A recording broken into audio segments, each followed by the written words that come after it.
Hello guys, welcome back to my channel, or welcome if you are new here. Today's video I'm going to be sharing my July reading wrap up, talking about all of the books that I read in July, and I have been crushing books this month, so I have a lot to talk about. Also, this is my first book video since I got my braces put on, and I'm still talking with a little bit of a lisp while I get used to these, so don't mind that. There's nothing quite as fun as being 29 with braces.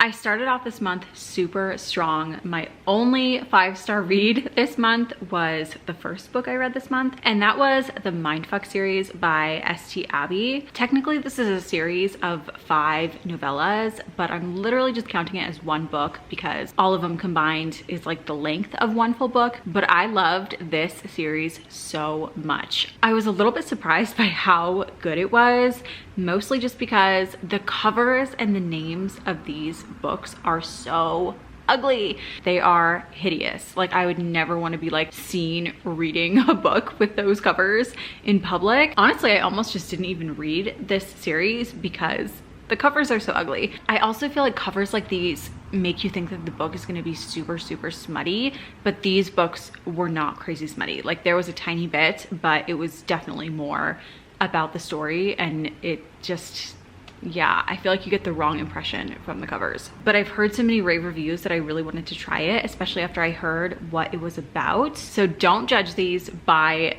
the hideous covers. Just trust my recommendation and read this series because it was so good. This series is like Criminal Minds meets Dexter, but make it a romance. And I love both Criminal Minds and Dexter, so I really enjoyed this. This is about a girl who is a serial killer, and the love interest in the story is the FBI agent who is trying to catch her, basically. It was just so good, and there was so much of the like FBI profiling, like Criminal Minds aspect of it, which made it just so interesting to read. The characters were so good. Loved all the characters. I love reading a story where you're rooting for the bad guy or, like, you know, the bad guy, because you just love the main character Lana so much. She's like one of my favorite main characters, and she's a serial killer, but like, you just it's just a really good, fun series and a really quick, easy read. I literally couldn't put it down. It's on Kindle Unlimited. I highly recommend. The series as a whole, I gave 5 stars. After that, I read How to Fake It in Hollywood by Ava Wilder. I think I was just drawn to this book by the really cute cover. I generally really liked this one. There were a lot of things I really liked about it, and then also a lot of things I didn't really like about it. This one is like a fake dating trope, which I'm kind of like not really a fan of, but in this particular book, it's like the only time, in my opinion, that like fake dating actually makes sense. The heroine in this story is an up-and-coming actress in LA. She's been like on a series for a really long time, and she's kind of trying to like break out of that role and be like taken more seriously in Hollywood. Her like manager team or whatever sets her up to get into a fake relationship with an actor who is like a little bit older and really famous, but has been kind of like having his own issues and wants to like change his image for the better. They set them up to be like fake dating to basically like help both of their careers. That is like a very realistic fake dating situation, in my opinion, unlike a lot of other fake dating books where it's just like ridiculous and unnecessary. So I liked that part about it. I liked all of like the behind the scenes Hollywood stuff was all really interesting. I really liked the characters too. I felt like they were very realistic, relatable people with like real issues, and I liked the writing too. It was like very clever, kind of funny writing, but this book is in the third person, which I generally really don't like. Honestly, usually if I start a book and it's in the third person, I will just stop reading it and like not even read it. But I did finish this one and I liked it, but third person is just, I don't know. It's not as fun for me to read as to like actually get to be in the mind of the character that I'm reading about, if you know what I mean. But it was really cute. It was like a good, fun, like easy read. I gave this one a 3 out of 5. The next book I read was After I Do by Taylor Jenkins Reid. Taylor Jenkins Reid is one of my favorite authors. I have loved almost all of the books I have read by her, but the last one before this one that I read, I think it was Forever Interrupted, and I really did not like that book, and it kind of put me off of her for a while. But reading this one just reminded me why I love Taylor Jenkins Reid so much. It like renewed my love for her and for her writing and for her books. She just has like a writing style that really works for me. She's so good at creating relatable characters that you really like and that you root for. This is one of those books that makes you feel like everything that the character is feeling. It's basically about a couple who have been together, I think, for like 11 years or something. They met each other really young in like their first year of college, and you see like their whole love story of them like meeting and falling in love and getting married. But then they get to a point where they are married and they basically cannot stand each other, and they like come together and they're like, we either need to figure out a way to like fix our marriage or get divorced. So they decide to do a 1-year separation, not see or speak to each other for a year, and then they're gonna come back together at the end of the year and either decide to try again and stay together or get divorced. I wish that this book was in dual point of views. I think it would have been really nice to see the husband's point of view as well, because the whole book is just only in the heroine's point of view. But I still really liked it, and I felt everything that the main character was feeling. Taylor Jenkins Reid can just like really do that to you. Like I felt like that was my husband. I could not believe he said that. I could not believe he did that. Like I was just like fuming at this book sometimes, or like getting really emotional about it. Overall, I really liked it. I gave it a 4 out of 5, and after reading it, it made me want to be nicer to my own husband. Next, I read Heartbones by Colleen Hoover. I've been wanting to read this one for a really long time, even though I had no idea what it was about. I just was like really drawn to the cover of this book, and I've heard good things. I never like to give summaries of Colleen Hoover books because I just feel like you should go into her books blind. That way nothing is like spoiled for you, because there's usually in most of her books a big turning point plot twist at some point, and I just don't want to risk messing it up for anybody. I felt like this was like the most boring Colleen Hoover book I've read so far. I remember being at like the halfway mark of the book and just being like, when is something good gonna happen? You know, like it was just like not like a fast-paced book. It was a little slower, and it's more on the young adult side too, but the ending and the twist were really good, especially the very end was just so good that it made me go from a 3-star to a 4-star rating. Most of the book I was like feeling about a 3, but the end was so good that I had to bump it up to a 4 out of 5. Colleen can just do that, you know? After that, I read the Full Tilt Duet by Emma Scott.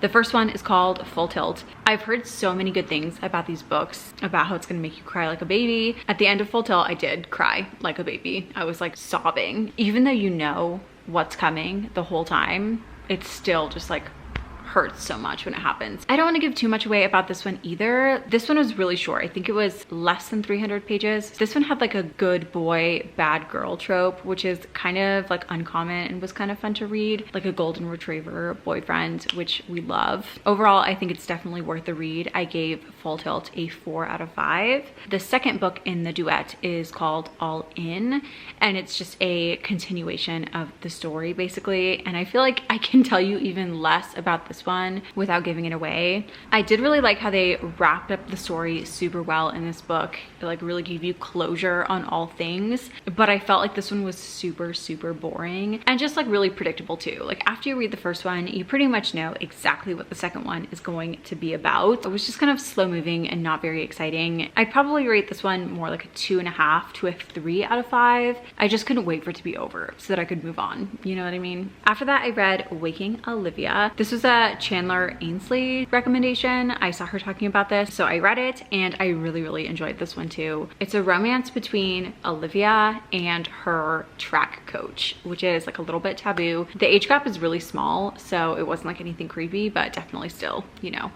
not supposed to happen. And it's in college also, so everybody is of legal age. But Olivia like sleepwalks, but she sleep runs. She's got like a really traumatic past and ends up like running in her sleep for like miles and miles and miles, and then will just like wake up in the middle of nowhere like and not know how she got there because she ran in her sleep basically. And the story is about kind of like her coach helping her not like run in her sleep.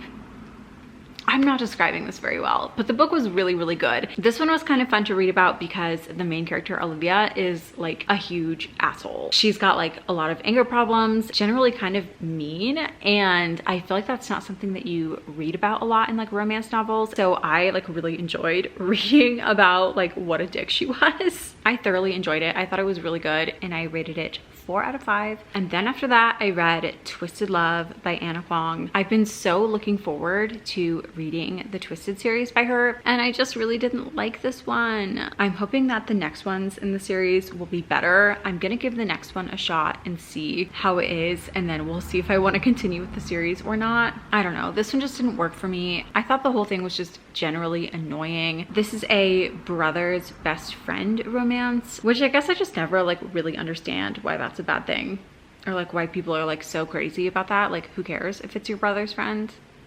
Maybe it's because my brother is like so much younger than me that I just can't like relate, but yeah, I don't know. There was a lot of smut in this book, and just like not the kind that I like, if you know what I mean. I'd give this one like a 2 or a 2.5 out of 5. After that, I read another Chandler Ansley recommendation, and this is also by the same author as the other one, but this is A Deal with the Devil by Elizabeth Oark, and I also thoroughly enjoyed this one too. She is just crushing her recommendations lately. I've been loving everything that she is recommending. I really, really liked this one though. It was such an easy, enjoyable read. It was really funny and like very clever writing. Just had a good time reading it, you know? I think it's technically like an enemies to lovers kind of thing. This one is about a girl who starts working as a personal assistant to this plastic surgeon who is like very famous and very grumpy and is like known as a womanizer. She gets a job as his personal assistant and is like working in his house, helping him with all of his life and stuff, and it's their romance, and it was so freaking funny. She did such a good job at writing their banter, and there were just so many like really funny situations in this book. It was really good. I gave this one a 4 out of 5. This would be like a really good beach read, an easy vacation read. It was just really enjoyable. I really liked it. The next book I read was The Stopover by T.L. Swan. I did this mostly as an audiobook. This is on Kindle Unlimited with free audio. This was also my first ever book by T.L. Swan, and I didn't love it. I would say it was just very okay. It was like pretty average. I don't think it was like crazy long lengthwise, but just so much shit happened in this book. It just kept going and going and going and going. Some parts I liked, and some parts I was like, what the hell is going on? It was also just so repetitive. This author uses the same lines over and over and over. Like, you already said that like 5 times. The concept of this book was really interesting though. It starts out with a girl who gets upgraded to first class on her plane trip that she's on, and she ends up sitting next to the hero of the book, a super rich billionaire businessman. Because of weather or something, they have like an emergency layover where they just have to put everybody into hotels and then get back on the plane the next day or something. So after like sitting next to this guy on that airplane for half their airplane ride, they end up having like a one-night stand on their stopover. They don't exchange names or numbers or anything. They go on their separate ways. And then like a year later, she starts a new job and he is her boss at that new job. And then it's kind of their romance from there and like how everything plays out. It was entertaining enough. There was also a ton of smut in this book, but just not the kind I like still. I don't know. I feel like I'm very particular about my smut and it just didn't work for me in this book. I gave it a 3 out of 5, probably somewhere more around like a 2.5. 2 to 3. After that one, I read the second one in that series, which is called The Takeover. I think there's 4 books in the series and it's all based off of brothers. This one is about Tristan, who is trying to buy this girl's company. She is a single mom because her husband passed away and like left her to basically run this company by herself, and she's doing a really bad job and it's like failing rapidly. The guy, Tristan, offers to buy it from her. So that's how they meet, and she's like a single mom of 3 boys and it's their romance together. Kind of like the first one in the series, it wasn't that long of a book, but it felt never ending. It just kept going and going. So repetitive. Same issues over and over. I liked the dynamic with the kids, and there was like a lot of like funny moments and a lot of things that I liked, but generally I just don't think that T.L. Swan's writing works for me. I probably won't read any more of her books, at least definitely not from the series. Like I'm not vibing with her writing style. I gave The Takeover 2 out of 5. That one also had free audio on Kindle Unlimited. Next, I read Part of Your World by Abby Jimenez. You guys know I love Abby Jimenez. I've read every single one of her books and I have loved them all, and this one is no exception. Right now, I think she's writing the second one in the series and I can't wait to read it. This one is about a very rich hotshot doctor heroine who ends up meeting this guy in like a really small town. He's the mayor of this super small town. She's like driving through his town and her car breaks down and he helps her. There's a bit of an age gap. I think she's like 8 or 9 years older than him. She is super rich and has like a really fancy job and like a really well-known fancy family. And then he is like not rich at all, like lives in this super small town. It's their story and it was really good. He is a total golden retriever boyfriend, just like a ray of sunshine. This freaking fire truck, like, can you be quiet? I really loved this one. It was super cute, super funny. On Goodreads, I gave it a 4 out of 5. I don't know why I didn't give it a 5. It was definitely good. Like, I highly recommend. Next, I read a thriller. I read Unmissing by Minka Kent. This is also free audio on Kindle Unlimited. So I listened to it as an audiobook because I have been painting a lot in my house. So I've been listening to audiobooks while I do that. This is about a girl who goes missing and is held captive for, I think, like 10 years. And then she escapes and goes back to try to find her husband. He's like remarried, has kids. This one I felt like was just kind of okay. It was entertaining enough, but it was really predictable. It had like my least favorite thing in a thriller where the curveball that they throw is just that like a character is not what you thought at all. It almost feels like a lie in the writing, like not in a good thrillery way, but like in a, hey, you're bamboozling us kind of way. I gave it a 2 out of 5. After that, I read another thriller, also an audiobook on Kindle Unlimited. This is The Perfect Child by Lucinda Berry. This one I feel like pretty mixed about because I did really enjoy it. I felt like it was a really good idea, like a good concept. It's about a couple who end up adopting a 6-year-old girl who has like a really traumatic past. They both work in a hospital and this girl is like brought into the hospital as like an abandoned child, but she ends up having all of these issues. She's like a nightmare of a child, basically like a psychopath. It's like all about the struggle of this couple with this kid that they adopted. Then you find out like why she was abandoned in the first place and like her history and everything. It was really fascinating. It was really fast paced. I was really interested, but the ending of the book was so bad. It literally just ended out of nowhere. All of the reviews on Goodreads, like nobody can believe that they just ended the book like this. It was the worst book ending I think I've ever read. There was no closure. There was no anything. Like I wish that there was just like one more chapter that gave you like a little bit more info. I want to email the author of this book and be like, girl. So the ending sucked super bad, but the book was like pretty good. I gave it a 2.5 out of 5. After that, I read Ricochet. This is the second book in the Addicted series. I read the first one in the series a few months ago and I just didn't really like it that much. So I really put off reading the second one. I want to get into the series so bad because people rave about them. Everybody loves them and I want to know why. Like how many more books do I need to read before I start liking it? Because I don't know. The Addicted series is about Lily and Lo. They are a couple. Lo is an alcoholic and Lily is a sex addict. The second book in the series, Lo is gone at rehab and Lily is like trying to overcome her sex addiction while he is gone at rehab. I get that this is like probably the character development necessary to like make the rest of the books really good, but I just thought that it was so boring and it felt like homework to read. Like I just never really wanted to pick it up. I really don't honestly like Lily as a character that much. She's like so meek and like kind of a pushover. Like she just has like no backbone. I hate everything she does. Apparently I really don't like her like more than I thought. I know that this is like about her and her sex addiction and like her trying to overcome it, but I'm just like so sick of reading about her compulsive masturbation. I'm over it. I just gave this one a 2 out of 5. It was like a pretty short book, but it took me a really long time to get through because I just was bored and like did not want to pick it up. If you've read the Addicted Calloway Sisters series, like tell me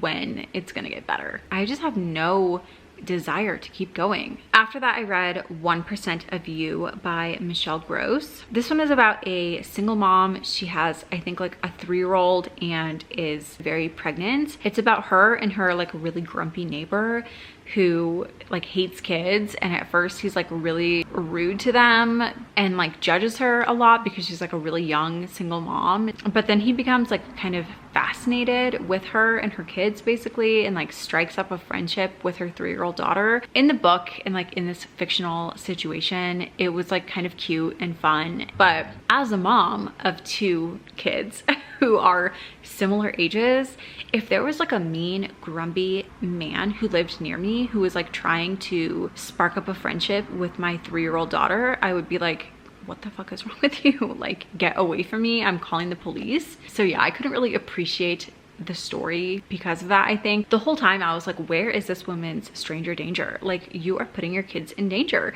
In the fictional world, it was kind of cute. It was like good enough, kind of just like a very average type of book. I would give this one like a 2.5 to 3-ish. And then the last book I read this month was another Kindle Unlimited audiobook, and that is The Highland Fling by Megan Quinn. This is about a girl who goes to Scotland for 6 months for work and falls in love with a grumpy Scottish Highland boy. You get both of their point of view, and the narrator for the boy of this book had like a thick Scottish accent, and I thought that it made the audiobook really enjoyable, like all of the different accents that were in the book. I feel like I probably would have liked this book less if I actually read it instead of listening to it. Still, overall, it was just kind of like a ridiculous book. The whole thing was like a little bit silly, but it was very entertaining. I would give it like a 2.5 out of 5 probably. Like, it was nothing special, and I just generally don't love Megan Quinn's writing. I think that she writes like very unlikable characters, but I was entertained through this book, so it was okay, I guess. That's it. That is all of the books that I read this month. If you've read any of the ones I talked about, please leave your thoughts on them in the comments, or any recommendations you have for me to add to my TBR, leave them in the comments. And yeah, thank you guys so much for watching. Don't forget to subscribe and follow us on Instagram, and I will see you all in our next video.